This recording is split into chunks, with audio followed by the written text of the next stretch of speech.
Excuse me, আমাদের একটু ছবি তুলে দিবেন?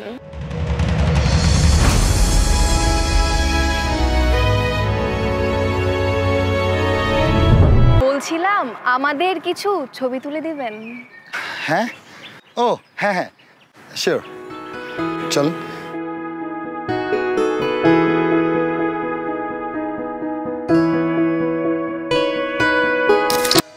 ধন্যবাদ আপনাকে আমাদের দুইজনকে এত সুন্দর করে ছবি তুলে দেওয়ার জন্য। এই নিন আপনার পেমেন্ট, আর আপনার ফোনটা দিন, আমি আমার হোয়াটসঅ্যাপ নাম্বারটা দিয়ে যাচ্ছি যাতে আপনি ছবিগুলো আমাকে দিতে পারেন। সরি, আমি ছবি তোলার জন্য টাকা নিই না। আপনি বরঞ্চ আপনার নাম্বারটা দিয়ে যান, আমি হোয়াটসঅ্যাপে ছবিগুলো পাঠিয়ে দিব। জি বলুন। 01-883-83। মনে করে ছবিগুলো দিবেন কিন্তু। হ্যাঁ শিওর। আল্লাহ হাফেজ।